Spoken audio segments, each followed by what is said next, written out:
Olá pessoal, tudo bem com vocês? Hoje a gente vai dar encerramento aí na nossa última aula de hermenêutica, né? E para essa última aula, o escritor da apostila ele deixou uma parte um pouco mais extensa, como vocês já devem ter visto, que é a de linguagem retórica, ou algumas figuras de retórica, né? Algumas figuras de linguagem que são bastante utilizadas na Bíblia, né? Muitas delas nos lembram aí algumas antigas aulas de português, desde o ensino fundamental, o ensino médio, já não me lembro qual foi a fase que a gente estudou essas figuras de linguagem, mas que a gente vai dar uma recordada um pouquinho nelas aqui e também às vezes dar uma olhadinha aonde que elas são apresentadas ali na Bíblia. Porque é bem importante a gente saber reconhecer, né, essas figuras retóricas, essas figuras de linguagem dentro da Bíblia para saber que tipo de gênero literário a gente está, com que tipo de gênero literário a gente está lidando, que tipo de texto a gente tem na mão, tá bom? Então vou tentar fazer ela da forma mais breve possível, embora às vezes não é possível ser tão breve por ser uma parte mais volumosa aqui da nossa apostila. Tem bastante figuras retóricas, eu tentei resumir o máximo possível e trazendo o mínimo de exemplos, tá? Mas se vocês quiserem aprofundar, a apostila lá tem bastante conteúdo sobre cada uma delas. Então, vamos começar aí com a questão da metáfora, né? A metáfora é uma figura de linguagem muito utilizada para comparação, né? Embora não seja exclusivo da comparação, né? Mas ela é muito utilizada para fazer comparação entre duas coisas de natureza diferentes, porém com características semelhantes, né? Então, por exemplo, eu deixei aí embaixo, quando a gente fala, fulano tem uma força de ferro, uma determinação de ferro ou de aço. A determinação de fulano e o aço e o ferro são duas coisas de natureza completamente diferentes, tá? E, bom, mas elas têm características próximas, que é o fato delas serem resistentes, o fato delas durarem. Então a gente faz essa comparação de duas coisas de naturezas opostas, né? Mas que têm características próximas. E aí a gente deixa sempre alguns versículos bíblicos onde metáforas são utilizadas, ela aparece o tempo todo. Antigo Testamento, Novo Testamento, a gente tem bastante o uso dessa figura de linguagem. Então eu vou dar uma olhadinha lá em João 14, 6, para ver o que a gente tem. O fato de Jesus dizendo que ele é o caminho, a verdade e a vida e ninguém vai ao Pai senão por ele. Né? Aqui Jesus, sendo Deus, sendo humano, né? Ele está se comparando a um caminho, a verdade e a vida. Né? Jesus, ele é a vida? Dentro da metáfora, sim, porque o que significa que ele é a vida? Significa que através dele a gente tem a vida eterna, né? Então é uma metáfora. Outro texto que a gente deixou aqui foi o de Lucas 8:11. Deixa eu dar uma olhadinha.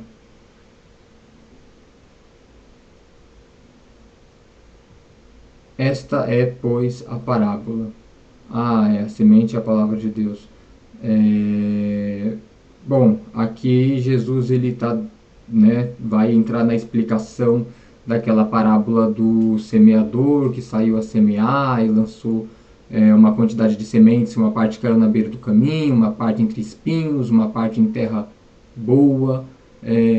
Bom, e aí quando ele vai explicar, ele fala dentro da parábola que a semente é a palavra de Deus, né? Então aqui é uma outra forma de metáfora ao dizer que a semente que ela quando cai no chão ela é algo pequeno e conforme ela vai crescendo e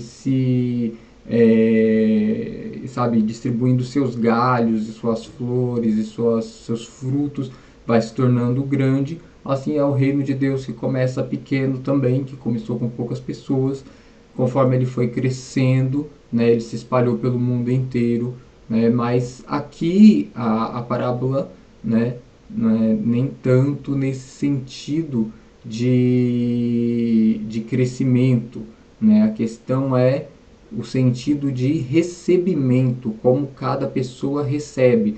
Eu citei essa questão da árvore que cresce, né, porque Jesus ele usa outra parábola com o reino de Deus como semente, da mesma maneira, só que para falar de crescimento, né? Nessa parábola específica ele fala sobre o recebimento. A semente é a palavra de Deus, né? E uma parte da semente cai em terra seca, uma parte cai em terra boa. Uma parte da palavra de Deus é recebida por pessoas que a deixam de lado ou por outras que fazem essa palavra crescer e frutificar. Tá? Então, assim, a gente tem essa metáfora mostrando o reino, comparando duas coisas de naturezas diferentes. Uma semente, que é basicamente um grão, e o reino de Deus. Duas coisas de naturezas bem diferentes, mas com características semelhantes e com possíveis comparações em vários campos, seja em relação ao crescimento, seja em relação à maneira como é recebida, né? Tem várias maneiras de usar aí essa metáfora. Bom, uma outra que é utilizada é a metonímia, né? A metonímia ela é muito parecida com a metáfora. Você usa a metonímia normalmente quando você vai usar uma palavra no lugar da outra, né? Em substituição. Porém, as duas palavras falam sobre a mesma coisa.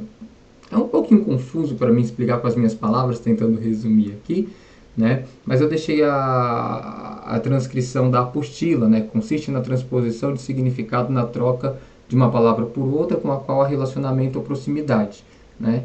Então, por exemplo, eu deixei aí, eu gosto de Portinari, então eu vou comer um Burger King, eu vou beber um copo de água, né? Tudo isso são metonímias. Você não bebe o copo, né? Você bebe a água dentro do copo. Você não come o Burger King, você come o lanche, né? Você não gosta de Portinari, você gosta do que ele produziu, né? Da obra dele. E aí, né? A gente tem várias pequenas dessas expressões também na Bíblia. Eu deixei aqui Lucas 16, 29. Deixa eu dar uma olhadinha nela.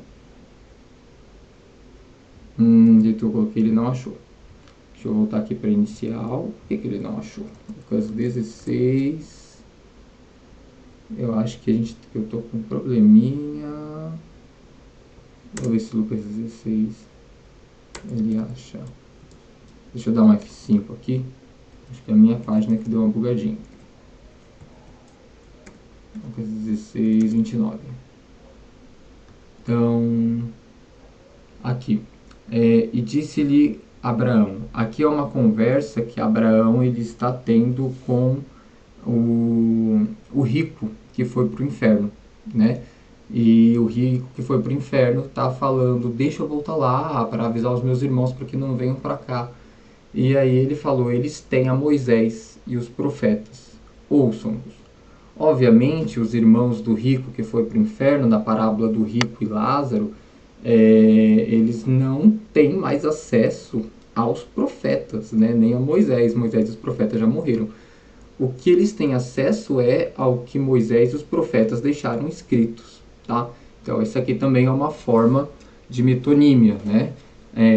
Isso é muito importante, principalmente para o pessoal que gosta de pegar pequenos trechos da Bíblia e levar ao pé da letra. Dá para criar muita falsa doutrina dessa forma. Deixa eu voltar aqui para a página inicial, porque eu acho que eu estou com um pequeno probleminha aqui na net. Mas vamos lá. A outra é a Sinedo, que ela é uma forma de metonímia, né?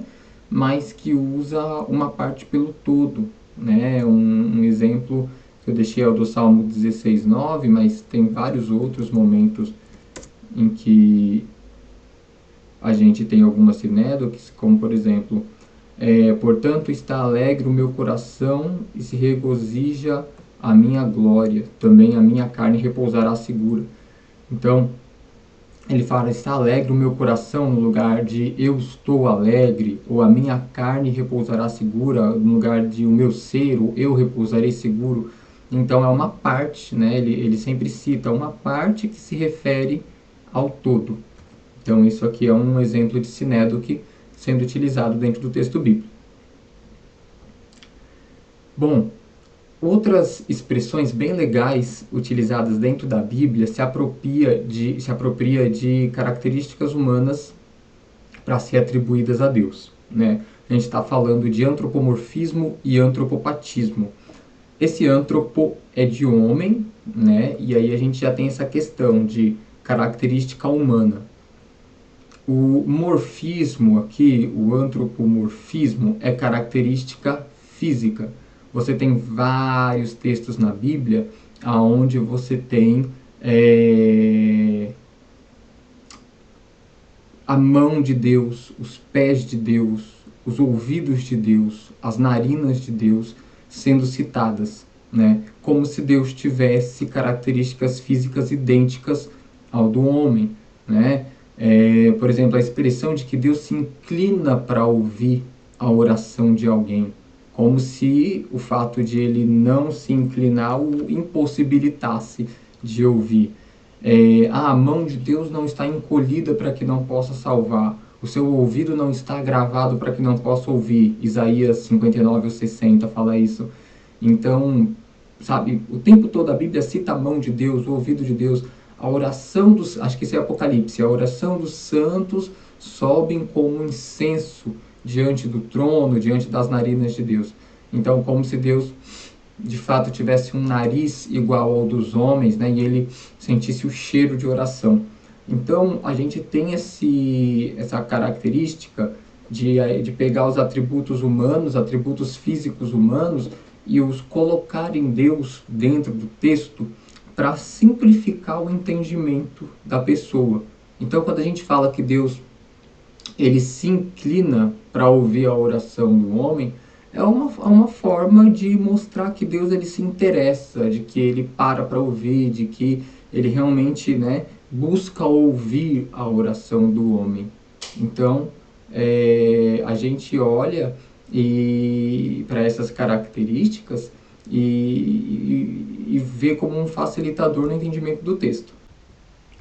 E aí a gente tem também o antropopatismo, que na semelhança do antropomorfismo, né, deixa eu só ver aqui isso, que na semelhança do antropomorfismo são características humanas atribuídas àquele que não é humano, no caso aqui atribuídos a Deus, e só que a única diferença é que no antropopatismo essas características elas são muito mais emocionais, né? No caso você tem por exemplo, Deus se arrependendo de ter criado a raça humana, né?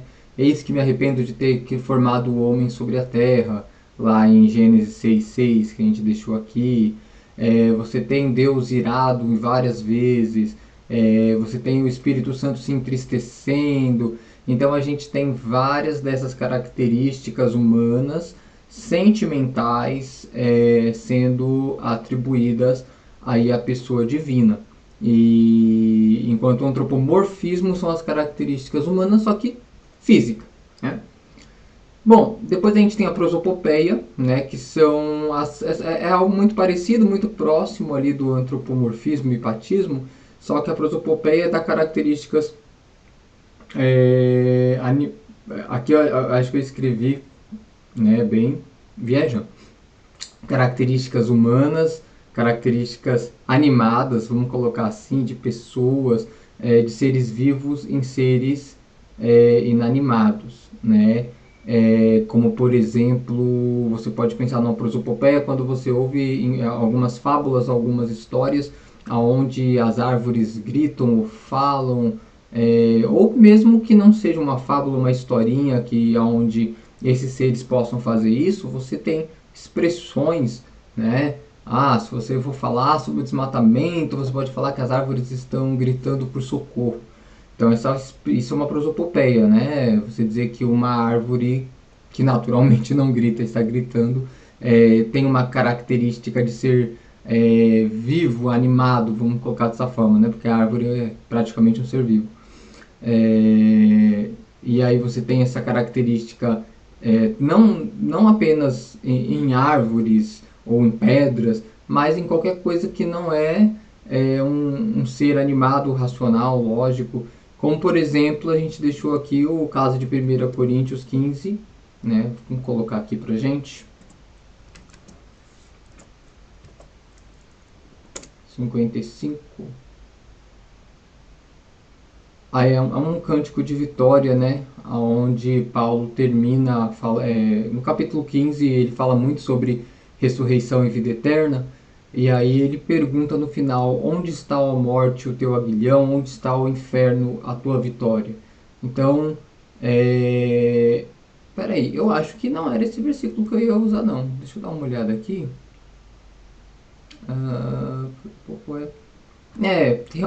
realmente ele está falando aqui sobre a vitória do inferno, né? Sobre o aguilhão, uma característica aí de, como que eu posso dizer, de um instrumento de caça e de pesca para a morte, que é um ser inanimado, né? Aqui a morte não é vista nem como um espírito, mas como uma causa, né? Uma causalidade ou casualidade, né? A morte não é vista exatamente como uma pessoa ou um espírito em nenhum momento. E aí associar aguilhão e vitória para o inferno, que seria um local, né? É, não é exatamente algo lógico. Então, vitória seria para pessoas, né? Então você pega ela e atribui ao inferno. Bom, tem outros exemplos, mas eu sempre deixei aqui muito resumida a nossa quantidade de exemplos para a gente não se estender muito nessa grande quantidade de figuras retóricas. Bom, a Bíblia trabalha um pouquinho com ironia também, tá? A ironia é quando você diz o contrário daquilo que você quer expressar, né? E normalmente é usada para zombarias, como a gente deixou aí escrito. Tem algumas poucas na Bíblia, é interessante quando elas ocorrem, né? No nosso dia a dia, hoje em dia, o povo lida muito com ironia, né? É um bom exemplo, sei lá, alguém quer alfinetar alguém por conta de ter engordado, né? Seria chegar e falar, nossa, perdeu peso, né? Então, você fala o contrário para deixar claro o oposto. Então, vamos dar uma olhadinha lá em 1 Reis 18. Torci aqui para mim ter pego a referência certa, porque eu andei fazendo algumas coisas com muita pressa ultimamente. E aí, as coisas não costumam andar bem quando a gente faz assim. Versículo 27. E sucedeu que ao meio-dia Elias zombava dele e dizia: clamai em altas vozes, porque ele é um Deus. Pode ser que esteja falando, ou que tenha alguma coisa que fazer, ou que intente alguma viagem, talvez esteja dormindo e despertará. É óbvio que nem Elias, nem os profetas de Baal, a quem Elias está retrucando, está ofendendo, acredita que que Baal, que Azera, que Astarote esteja em viagem ou dormindo, né? Então não é isso que Elias sugere, né? O que Elias quer dizer é que ele não vai responder. Então ele, né, está usando uma forma de ironia aqui nessa disputa onde os profetas de Baal e de Azera, que somavam quase 900 homens, colocaram seu sacrifício sobre o altar e pediam fogo do céu para eles, para que o sacrifício fosse consumido, enquanto não chegava a vez de Elias, que ia fazer o mesmo, colocando o seu sacrifício no altar, pedindo para que Deus derramasse fogo e o consumisse, né? Então, esse é um bom exemplo de ironia. Hipérbole é o uso do exagero, né? Quando você tem as famosas expressões, né? Acho que o brasileiro usa bastante hipérbole, né? Tô morrendo de fome, tô congelando de frio, né? Tô derretendo de calor. Então essas palavras, elas são palavras que dão ênfase naquilo que você está sentindo, né? E portanto são umas hipérboles. Um exemplo bom é o do Evangelho de João, no capítulo 21, que a gente viu aqui. João 21, 25, último versículo. Há, porém, ainda muitas outras coisas que Jesus fez, e se cada uma delas, das quais fosse escritas, cuido que nem ainda o mundo todo poderia conter os livros que se escrevesse. Amém. Então, aqui é um exagero, né? Obviamente o mundo é muito grande, cabe bastante livro, mas só para falar que, olha, eu escrevi aqui alguns milagres que Jesus fez, mas eu não escrevi nem 1% daquilo que ele fez. Para vocês terem ideia, se eu fosse escrever tudo, ia ter tanto livro que o mundo não ia conter, não ia dar conta desses livros, né? Então, isso aqui é uma forma de hipérbole para ele tentar expressar melhor a sua mensagem. Bom, alegorias, né? A gente falou um pouquinho sobre alegorias, acho que nas aulas passadas. São narrativas onde as pessoas, dentro dessa narrativa, representam ideias ou princípios, né? Por exemplo, as parábolas, elas consistem de alegorias, né? Existem várias alegorias dentro das parábolas. A de Mateus 13 é a que eu gosto mais de exemplificar, porque é aquela que sempre me vem à mente, né? Então, do semeador que saiu a semear e parte da semente caiu em lugares diferentes. Então isso é uma forma de alegoria, né? Você está ensinando princípios através de uma narrativa. Dentro dessas alegorias existem aí outras figuras retóricas, né? Podem existir metáforas. Então aqui a gente começa a dizer que essas figuras retóricas começa a se conversar com a outra, né? Bom, fábulas existem também dentro da Bíblia, não muitas, mas existem algumas fábulas interessantes, algumas historinhas. No livro de Juízes, a gente tem uma fábula bem interessante, que é o momento em que o filho de Gideão, se eu não me engano, vou puxar aqui de memória, tá? O filho de Gideão ele vai reinar porque o povo pediu que o filho de Gideão reinasse. E se eu não me engano, ele manda matar os irmãos, faz umas falcatruas no governo para poder reinar sozinho. E o único que escapou da chacina, né, ele solta uma fábula dizendo que as árvores foram até a figueira e falaram: reina sobre nós. A figueira falou: não vou deixar o meu bom fruto que os homens tanto gostam, e o meu óleo para ser rei sobre vocês, né? Aí foram eu acho que até a oliveira e falaram: reina sobre nós. E as árvores falaram, né? E a oliveira falou: não vou deixar o meu bom fruto que os homens tanto gostam para reinar sobre vocês. E aí foram em outra árvore até que chegaram no espinheiro e falaram: reina sobre nós, né? E aí o espinheiro falou alguma coisa lá, e a moral da história depois é eles falando: olha, vocês escolheram um péssimo rei para reinar sobre vocês, né? Se foi uma boa escolha, então que Deus abençoe, mas se não foi, que saia fogo do povo e o consuma, que saia fogo dele e consuma o povo. Né? Aquilo que virou uma profecia, o governo virou um desastre, ele acabou morrendo, muita gente acabou morrendo. Tem umas fábulas interessantes dentro da Bíblia, alguma aqui no livro de Juízes, outra ali no livro dos Reis, né? Então são essas histórias fictícias, né? Também um caráter alegórico, né? Com verso ou prosa, e serve para ilustrar algum ensinamento, algum preceito, alguma coisa importante para a vida do povo. Então, por exemplo, você tem 2 Reis 14:9, ela é bem curtinha, acho que compensa a gente dar uma olhada, porque aqui em 2 Reis, o povo de Deus ele estava dividido em dois grandes reinos, né? O reino do norte, que era o reino de Israel, reino do sul, que era o reino de Judá. E aí o reino do sul, se eu não me engano, ele venceu uma importante guerra e começou a ficar orgulhoso, né? Ele venceu uma guerra contra outra nação, o rei Amazias. Rei Amazias, que era o rei de Judá, reino do sul, venceu uma guerra contra um país estrangeiro, ficou orgulhoso, queria fazer guerra contra o rei do norte, né? E aí no versículo 8, né? Então Amazias, rei de Judá, do reino do sul, enviou mensageiro a Jeoás, rei do norte, filho de Jeoacá, filho de Jeú, rei de Israel, dizendo: vem e vejamos-nos face a face. Esse vejamos-nos face a face não é um encontrinho, tá? É guerra. Porém Jeoás, rei de Israel, do norte, enviou a Amazias, rei de Judá, do sul, dizendo: o cardo que estava no Líbano mandou dizer ao cedro que estava no Líbano: dá tua filha por mulher a meu filho. Mas os animais do campo que estavam no Líbano passaram e pisaram o cardo. né? E aí ele vai dar a lição de moral, né, o rei do norte. Na verdade, feriste os moabitas e o teu coração se ensoberbeceu. Gloria-te disso e fica-te na tua casa.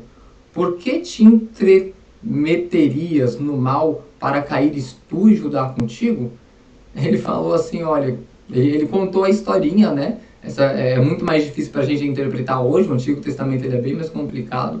O cardo do Líbano mandou dizer para o cedro também do Líbano: dá a tua filha por mulher a meu filho. Mas os animais do campo que estavam no Líbano passaram e pisaram o cardo. Então não sei se a intenção do cardo aqui era boa, né? O cardo, eu acho que vamos até dar uma googada aqui. Eu acho que é legal. Eu acho que ele não é visto como uma boa planta. E o cedro, sim. Eu tô com um probleminha grave aqui no meu computador. Deixa eu dar uma F11. Vou pegar aqui o cara só pra mim ver se eu tô. O cara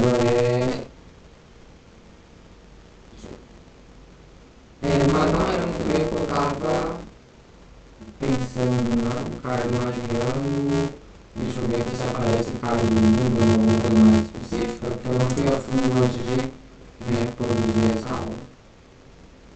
Eu acho que a intenção do Carlos aqui dentro da história não era boa, né? Na hora de pedir a mão da filha do ser vivo, e aí os animais não pisaram, do mesmo jeito que a intenção do rei do sul não era boa em querer fazer guerra contra o rei de Israel, porque ele se burlou, né? Vou perder tem algo muito mais bem explicado para a gente dar uma olhada aqui nesse texto do que isso que eu estou falando aqui, né? Pode ser que aqui a própria fábula esteja tratando de uma questão de orgulho por parte do cargo, né? E a lição de moral é que ele foi pisado. E é isso que ia acontecer com o rei do sul. O rei do sul venceu uma importante batalha contra os moabitas e agora queria fazer o mesmo com o rei de Israel. E o rei de Israel falou, olha, fica na sua casa, se glória dessa vitória, tá? Para quem que você vai se servir com mal para cair você, Israel? Você e seu povo com você. Você e Judá, né? E aí o que vai acontecer depois que eles vão para a guerra e esse rei do sul, o rei de Judá, vai cair mesmo nessa batalha pela soberba dele. Então é uma fábulazinha bem interessante que aparece aí no meio do livro do segundo livro dos reis. Enigmas é quando você tem aquela declaração expressa de maneira obscura, que tem a intenção realmente de não ser desvendado, de dar trabalho para desvendar. Né? A gente não tem muitos enigmas aí dentro da Bíblia. Deixa eu dar uma olhadinha nesse aqui no primeiro livro dos Reis, capítulo 10, para ver se... no caso, Salomão lidava muito com enigmas, né?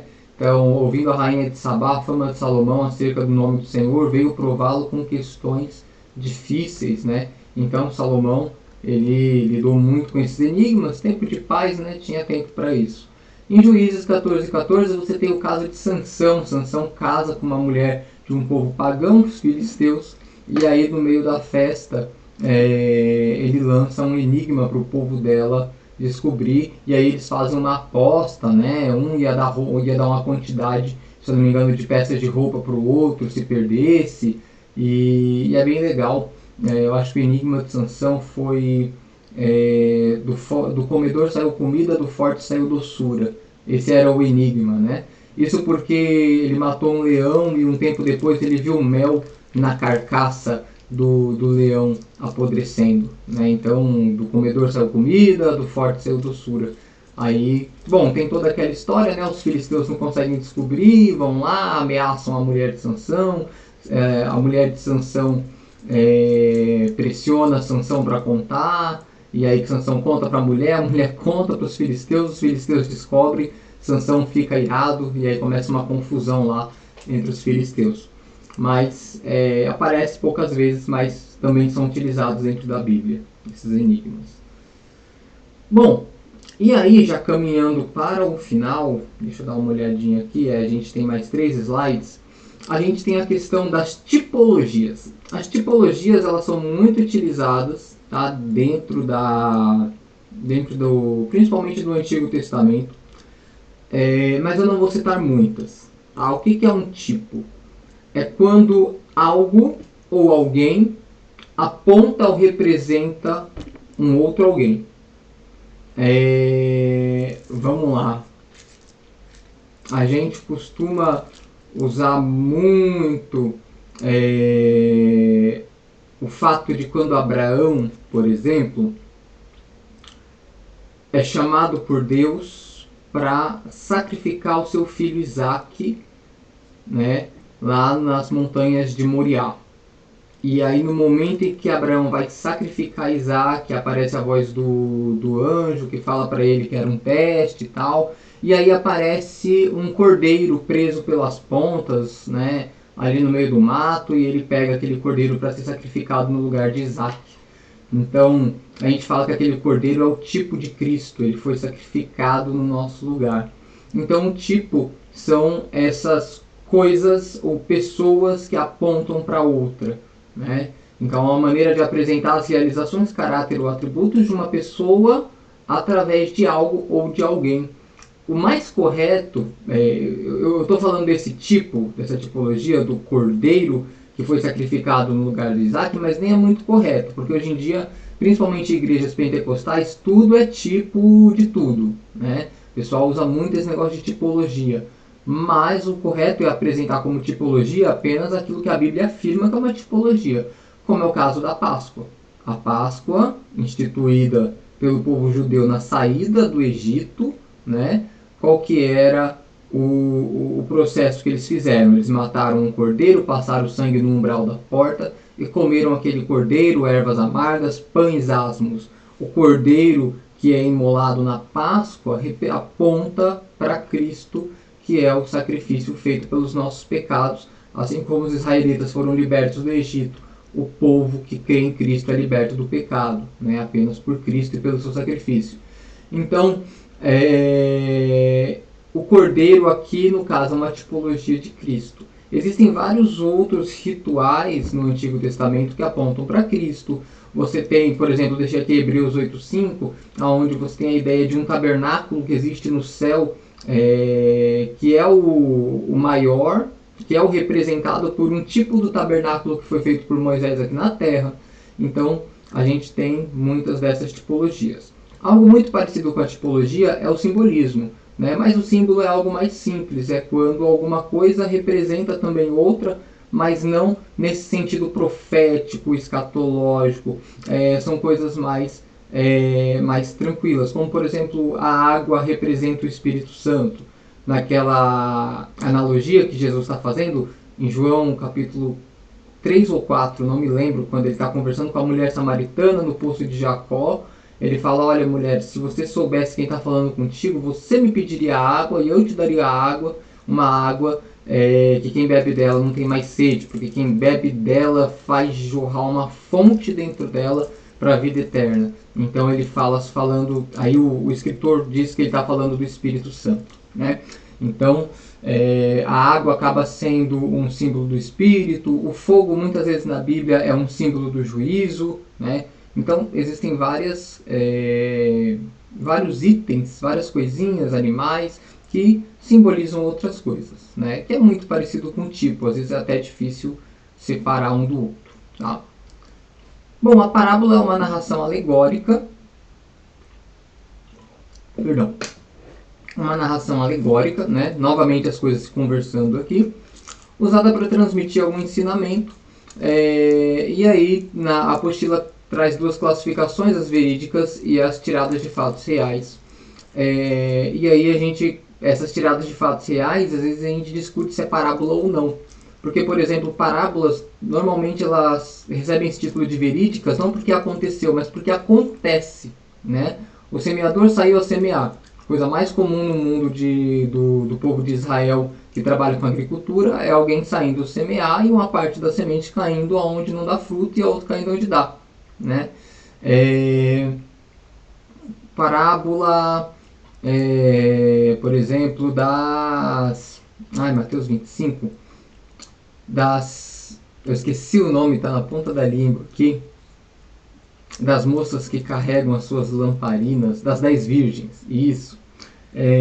aquilo ilustra um casamento judaico, que acontece com frequência, né? Essas parábolas é de algo que aconteceu de fato? Não, né? Mas é de acontecimentos cotidianos, né? Então, quando a gente fala de parábolas de fatos reais, a gente questiona se realmente são parábolas. Porque parábola não tem, por exemplo, nome de pessoas, né? Parábolas são histórias fictícias, e aí nem sempre a gente pode dizer que são parábolas quando tem ali o nome de alguém, como no caso de Rico e Lázaro, como a gente deixou aí em Lucas capítulo 18, tá certo? Bom, as parábolas elas são muito interessantes, a gente poderia ficar um tempão aqui falando sobre parábolas, né? Mas elas têm um propósito muito ambíguo no ministério de Jesus. Eu acho que eu passei a vida ensinando que a parábola é uma forma mais fácil de dar a entender um ensinamento específico. Só que na verdade era o contrário. Quando você olha para Jesus falando em parábolas, muitas vezes o texto diz logo na sequência que o povo não entendia, principalmente Mateus, que o povo não entendia o que Jesus estava dizendo e diz que é para que se cumprisse a profecia que diz, aí eu não vou lembrar a profecia, né? Mas tem um sentido de que esse povo tem ouvidos, mas não ouve, né? E aí Jesus, quando ele é questionado pelos seus discípulos, ele fala que é assim porque o povo tem um duro coração, né? Então por isso e ouviam de má vontade. Então para quem questiona Jesus sobre o sentido da parábola, ele sempre ensina, né? Então a parábola ela tem um primeiro aspecto de difícil compreensão sobre qual é a mensagem verdadeira que Jesus quer passar, já para fazer esse filtro. Você está ouvindo de má vontade, então você não vai entender nada, tá? Então, você está ouvindo de boa vontade, você quer aprender sobre o reino de Deus, então você tem acesso para questionar Jesus e ele vai te explicar sobre o que significa a parábola. E a partir daí, a partir do momento que ele esclarece a parábola, fica muito mais fácil de entender os mistérios do reino de Deus a partir da parábola, que é algo do cotidiano aplicado ao reino de Deus, onde o reino de Deus é exemplificado, onde Cristo é o centro, e a função da parábola é basicamente essa. Tá? Bom, e aí a gente tem algumas análises de texto e contexto. Mentira, isso aqui era para eu ter apagado, essa análise de texto e contexto. Não, a gente tem algumas análises de comparação que é. Aqui poderia colocar até a metáfora junto, mas como a gente já colocou anteriormente, eu não quis colocar. Que é a questão da símile, da comparação simples e da metáfora. A símile é quando você. É bem simples, é quando você compara uma coisa com outra, utiliza o conectivo como, mas são duas coisas de naturezas bem diferentes, né? E é como você comparar, tipo, fulano é grosso que nem um cavalo, né? Fulano é uma pessoa, cavalo é um animal. Naturezas diferentes, né? Mas usou o conectivo como, então é uma símile. Agora se eu falasse fulano é um cavalo, aí já é uma metáfora, porque não usou o conectivo como, entendeu? A metáfora, ela também, lembra lá no comecinho, a gente falou, ela compara coisas de natureza diferente. Fulano é um cavalo, é uma metáfora.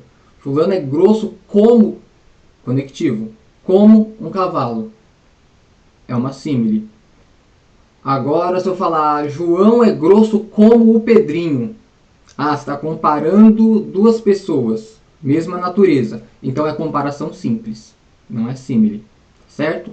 Então, utilizou o conectivo como, então é símile ou comparação simples. O que está sendo comparado é da mesma natureza? Comparação simples. É de naturezas diferentes, então é símile, tá? Não utilizou o conectivo como, é metáfora, tá? Então, essas são as diferenças que a gente tem entre metáfora, símile e comparação simples. Deixei até alguns textos de exemplo aí para símile. Isaías 57, 20. Vamos dar uma olhadinha rapidinho. Textos curtos. Falando sobre os ímpios, se não me engano. Mas os ímpios são como, conectivo, o mar bravo. Então, o que está sendo comparado? Os ímpios, pessoas, seres humanos. Mar Bravo, um elemento da natureza. Então, são duas coisas de naturezas diferentes. Tá? Então, aqui a gente tem uma símile.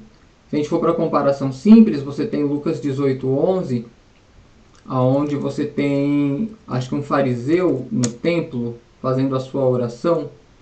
O fariseu, estando em pé, orava consigo desta maneira: ó Deus, graças te dou, porque não sou como, conectivo, os demais homens. Quem não é como os demais homens? O fariseu. Ou seja, um homem se comparando com outros homens. Tá? Então, mesma natureza, conectivo como, então é comparação simples. Tá? Então, é isso. E aí depois a apostila fala um pouquinho sobre perguntas retóricas. Essas perguntas retóricas, né, a Bíblia ela é cheia dessas perguntas retóricas. A apostila ela faz uma divisão entre perguntas que emudecem, perguntas com respostas, perguntas sem respostas, né? Mas a pergunta retórica, de maneira resumida, é aquela pergunta que não precisa de resposta. É aquela pergunta que a pessoa faz sem querer receber uma resposta, né? Onde ele já sabe a resposta. Então, por exemplo, a gente pode pegar aqui, vamos dar uma olhada no o Romanos 8:31. Quem nos separará do amor de Deus? Né? Se Deus é por nós, quem será contra nós? Então é um tipo de pergunta retórica. A resposta é óbvia, ninguém. Né? A pessoa que perguntou não está querendo saber qual é a resposta. Então isso é um tipo de pergunta retórica. Existem vários tipos. Vamos colocar aqui. O autor colocou alguns tipos diferentes. Eu não sei se eu anotei todos eles, mas eu vou deixar só mais um. A gente tem essa parábola também do pai que preparou a festa das bodas do filho e chamou os convidados se retiraram, cada um para o seu negócio, dizendo, cada um inventou uma desculpa e foi embora. Aí o pai de família falou, não, então sai convidando todo mundo por aí. Convidou, deu vestes, o pessoal veio para a festa, entrou pelos becos, pegou todo mundo e trouxe para a festa, encheu a festa. Mas chegou alguém na festa que não tinha veste nupcial. E aí viraram para essa pessoa que não tinha roupa para a festa e perguntaram, e disse-lhe, amigo, como entraste aqui não tendo veste nupcial? E ele emudeceu. Então a resposta é meio óbvia. Eu entrei de penetra, eu entrei sem ser convidado, né? Então é um tipo também de pergunta retórica. Não tanto como as outras, né? Um pouco diferente, mas perguntas que não precisam de respostas. E aí, para a gente fechar, tá? A gente tem apóstrofe. Apóstrofe, ela é quando a pessoa que está escrevendo ou falando interrompe o discurso dela para se dirigir a outra pessoa ou outra coisa. Então, eu acho que esse texto de 1 Coríntios 15:55 a gente até já leu, né? Paulo ele está falando sobre a ressurreição para a igreja. Olha, aqueles que dormem em Cristo vão ressuscitar. Se bem que esse eu acho que é Tessalonicenses. Ele está falando sobre aqueles que aqueles que têm um corpo corruptível vão ressuscitar com um corpo incorruptível, né? Semeia-se de um jeito, ressuscita-se de outro. Aí ele corta. Agora, ó morte, onde está a tua vitória? Ó inferno, onde está o teu aguilhão? Ele para, ele se vira para a morte, para o inferno e começa a falar para o inferno. Ele para de falar para a igreja. É a mesma coisa que em Jeremias 47:6, onde Jeremias está profetizando, né? A profecia é dirigida ao homem.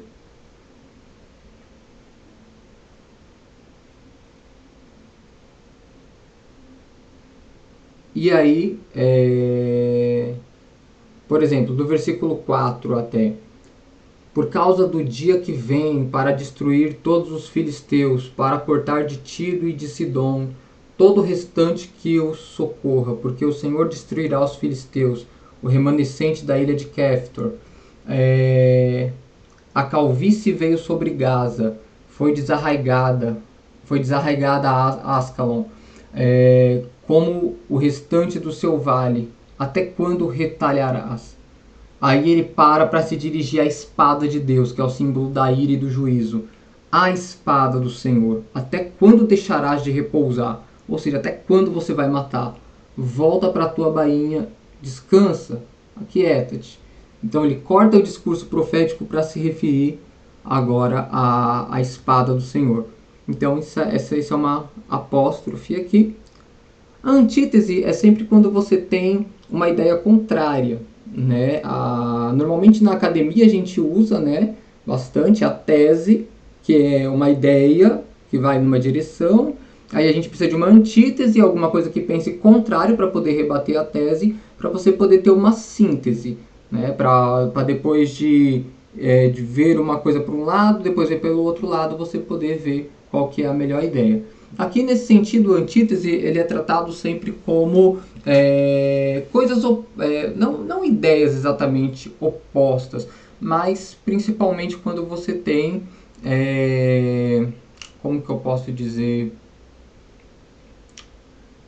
não princípios, eu estou com princípios na cabeça, mas quando você tem recompensas opostas, né? Deuteronômio que eu deixei aqui a citação, é muito mais uma questão de, olha, serve ao Senhor e você vai ter a sua recompensa, a sua proteção, né? Se desvie dos caminhos do Senhor, vá para a idolatria, vá para o pecado e você vai ter a sua punição, né? Então a apostila tratou isso, a antítese dessa forma. Os provérbios eu não quis me delongar, embora a apostila ela seja bastante exaustiva sobre provérbios, porque a gente acabou de sair, né, de uma introdução ao Antigo Testamento há 2 meses atrás, onde falamos um pouquinho sobre provérbios, que é esse ensinamento em frases curtas, né, em pequenos versos, né. É um ensinamento normalmente moralista, que vem de família, que vem de religião, que vem de povos antigos, que tem de cada cultura, que cada nação tem o seu. E os provérbios, eles não são apenas encontrados no livro de provérbios. Você tem provérbios na Bíblia toda, como eu deixei aí em Marcos, capítulo 6, versículo 4. Deixa eu dar uma olhadinha aqui. Poderia ter ido direto ao 4, mas beleza, está aqui. E Jesus dizia-lhe: não há profeta sem honra senão na sua pátria, entre os seus parentes e na sua casa. Eu não sei se já era provérbio, se era o ensinamento de Jesus, mas acabou virando um provérbio, né? O fato de que não tem profeta sem honra senão na sua casa. Ou seja, todo profeta é bem recebido em outras nações para onde ele vai. Onde as pessoas já conhecem ele, a infância dele, a vida dele, ele não tem honra. Então isso é um provérbio, por exemplo, no Novo Testamento, não contido apenas aí no livro de Provérbios. Outra figura de linguagem que aparece bastante aí no Novo Testamento é o paradoxo. O paradoxo é quando você tem duas ideias opostas, onde as duas fazem sentido. E aí você fala, bom, alguma coisa aqui está errado, ou nada disso tem sentido. É quando a gente pega o paradoxo de Epicuro, por exemplo. Deus é bom? Sim. Deus é onisciente? Sim. Deus é todo-poderoso? Sim. Tá, mas existe o mal? Sim. Ah, mas Deus pode acabar com o mal? Se não, se a resposta for não, ele não é todo-poderoso. Sim, ele é todo-poderoso. Então por que ele não acaba com o mal? Então ele não é bom. Ah, sim, ele é bom, ele é todo-poderoso, ele pode. Ah, mas ele usa o mal para te testar. Mas Deus ele não é onisciente, então ele já sabe o resultado do teste, ele não precisa testar. Sabe, são várias verdades, porém que parecem não ter lógica entre si. Esse paradoxo de Epicuro aí precisa de mais tempo para... Acho que até já comentei ele em outro momento, mas precisaria de mais tempo para trabalhar ele. A gente tem aqui, dentro da Bíblia, Jesus ele trabalhava muito o paradoxo dos ensinos dele, e é bem legal de ver. Jesus, porém, disse-lhe, segue-me. Ele falou para um discípulo seguir, ele falou, permita que eu enterre meu pai primeiro, e aí ele responde, segue-me, deixa os mortos sepultar os seus mortos. Então, como é que morto sepulta morto? Né? Então é como se ele está falando, olha, deixa o povo que está morto espiritualmente sepultar o seu pai que morreu fisicamente. Né? Então, Jesus ele não explica com detalhes, né? Ele deixa parecer um paradoxo mesmo. em Marcos 8:35, você tem: porque qualquer que quiser salvar a sua vida, vai perder. Mas qualquer que perder a sua vida por amor de mim e do Evangelho, esse vai salvar. Então, como assim? Eu perco a minha vida e é aí que eu salvo? Né? Então, Jesus está falando sobre vida eterna, sobre vida espiritual depois da vida física. Né? Então, qualquer que quiser salvar a sua vida aqui, ou seja, qualquer que amar a sua vida até a morte, qualquer que abrir mão do Evangelho, abrir mão de Cristo só para tentar salvar a sua vida, porque Jesus está avisando, vai vir perseguição contra os cristãos. Se vocês negarem o Evangelho para salvar a sua vida, vocês vão perder a sua vida. Vocês vão viver um pouco mais aqui na Terra, mas vocês vão perder a sua vida eterna, a sua vida espiritual, vão passar a eternidade no inferno. É disso que Jesus está falando. Mas qualquer que perde a sua vida por amor de mim e do Evangelho, ou seja, qualquer que perde sua vida física, esse vai salvar, ou seja, esse vai ter vida eterna. Mas ele não deixa tudo explicadinho. Ele só fala: qualquer que perder sua vida por amor de mim, esse vai salvar. Então fica meio que paradoxal aqui. Bom, pessoal, é isso. Esse aqui é o resumo daquilo que a gente tem dentro da apostila, nessa aula 4, em relação a essas linguagens que são utilizadas dentro do texto bíblico. É claro que, assim, hermenêutica é uma matéria muito mais ampla. Existe uma literatura extensa sobre hermenêutica para quem quer se aprofundar. Existem cursos focados apenas em hermenêutica, e eu considero uma das matérias mais importantes, porque é através dela que você consegue ler o texto e saber realmente qual que é a intenção do autor, qual que é o valor desse texto para mim hoje, o que ele muda na minha vida hoje, qual que é a sua importância. É a hermenêutica que dirige o que é certo e o que é errado para a vida do cristão dentro da igreja, o que eu posso fazer ou deixar de fazer, se é que a pessoa leva a Bíblia como palavra de Deus inspirada e útil para a salvação. Então a hermenêutica é extremamente importante. Bom, é isso. Na próxima aula a gente já vai vir com homilética, né? A arte aí do discurso. E fiquem com Deus e até a próxima. Tchau, tchau.